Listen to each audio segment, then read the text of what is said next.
Аз съм Никола. Аз съм Петя. И това е нашата история.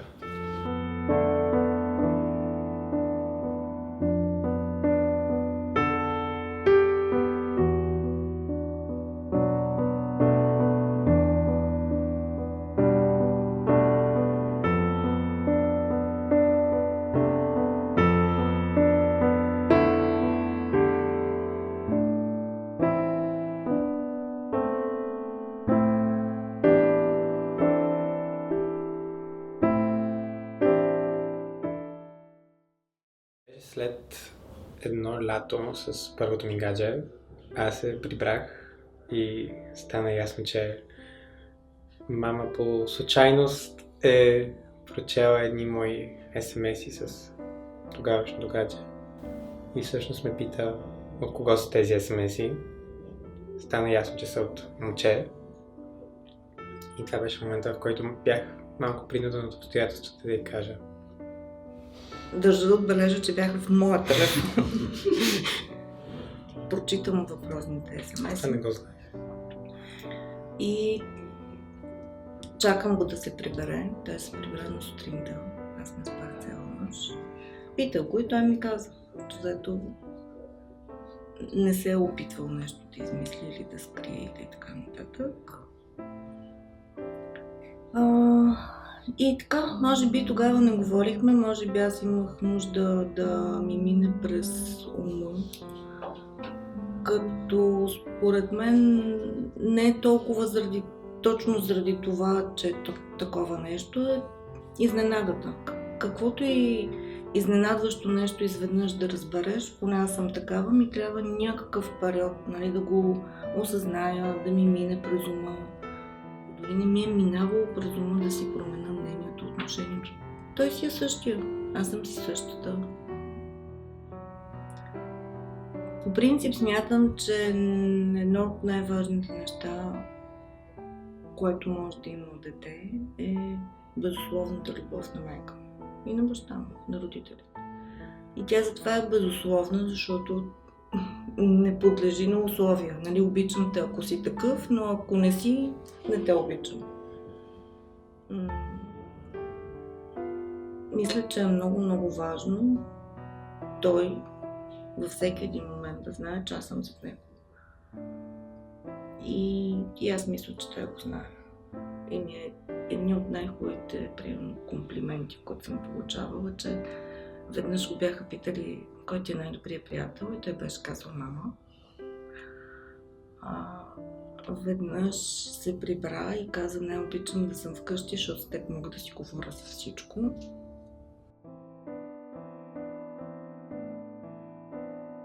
Глупаво е, нали, ако ти си добър, можеш, умен, знаеш, а той е такъв.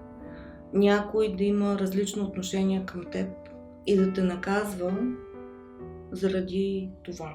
Примерно, най-просто казано, да не ти пише 6 или 4. Така в училище всички знаят. Аз казвам какви са ми притесненията.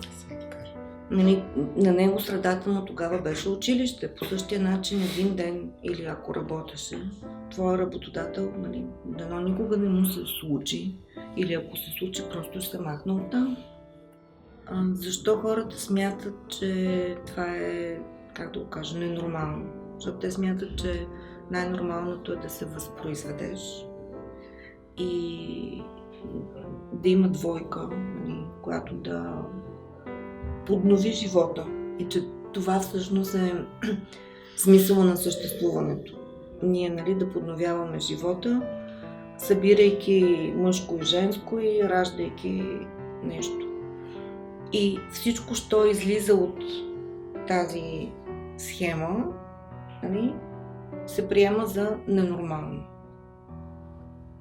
Дори да е така, дори и, нали, до тук да приемем, защо трябва да се отнасяш към това другото, различното, с отрицание или с неприязън, или не дай си Боже с... Ние се страхуваме, Никола много пъти се е страхувал и аз съм се страхувала не само как ще приемат или дали ще пишат шестица или четвърка. Той ми е казал, че е страх да не го пребият или да го убият. Чисто физически. За изказвания сме чували всички.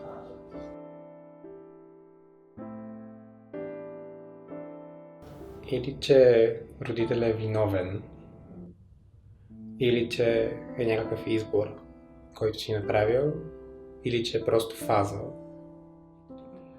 Първото беше виновен ли съм? Това е първият и основен въпрос. И отговорът беше не сте виновен, защото по никакъв начин не зависи от вас, без да се впуска в някакви по-подробни, че така се е родило вашето дете. Втория въпрос е, мога ли да направя нещо, за да... Така.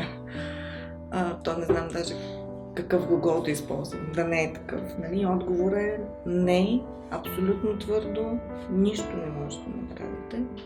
Това, което може да направите, е да му помогнете, да го приемете, защото приемането всъщност е нещо, от което то има нужда. Имаше трети въпрос, което при мен, примерно, никога не е бил важен, но може би наистина за майка ви е бил и сте мислили. И сега какво? Никога няма да имам внуци. Нали? И беше обяснено, че може да има, защото може да осиновят, все повече държави разрешават и така нататък.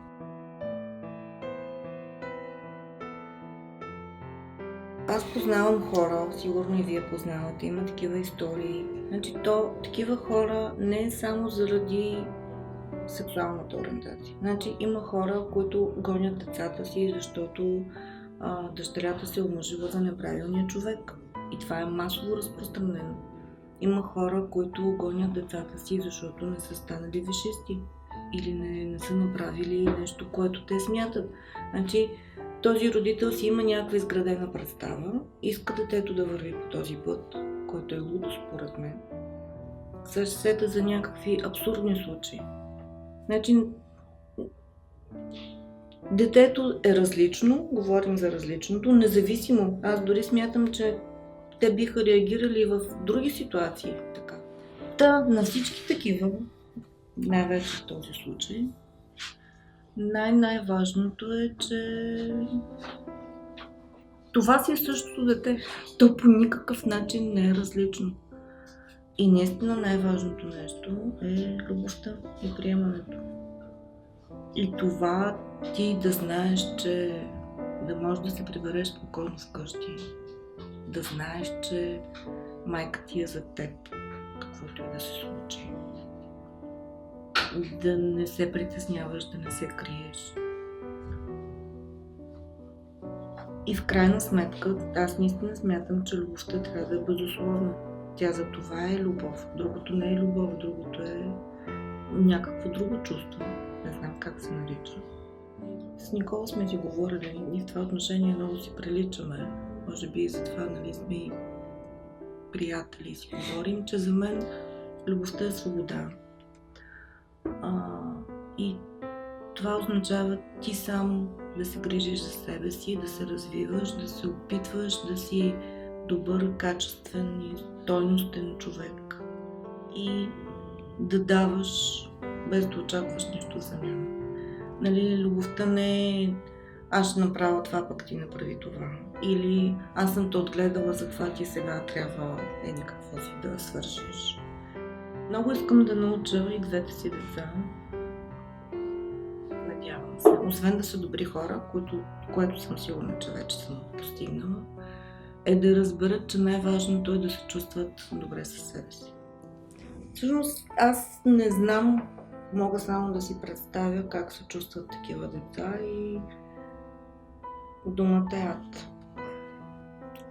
Малко е гадно да го кажа, но според мен такива родители не заслужават децата си.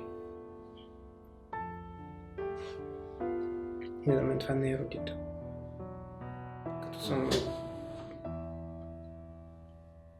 узнавал и съм.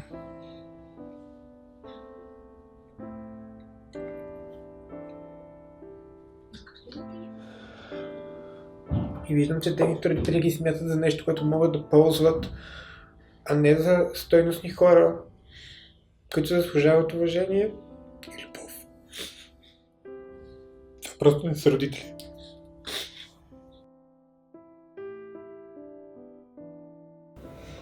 хората около мен, например, които, може би ще говоря с някой от тях и ще ви разкажа как са реагирали. Но твоите приятелки не знаят ли? Но повечето от моите приятелки, които според мен са образовани, доказани, умни, отворени, декларират, че всичко приемат. Но понякога в някакви изказвания или в коментар на нещо, или знаете как се подхвърлят, казват неща, които аз осъзнавам и знам, че те всъщност дори не съм сигурна дали няма да си променят отношението към него. Има го и другото, което е обратно, което всъщност е хубаво и може би е светъл лъч. Че да кажем, някой се изказва пренебрежително, или лошо, или отрицателно. Нали, в обществото има разни изказвания, които ги казваш, но не ги мислиш. И после, когато разберат, че някой близък, някой познат, те започват да си променят мнението.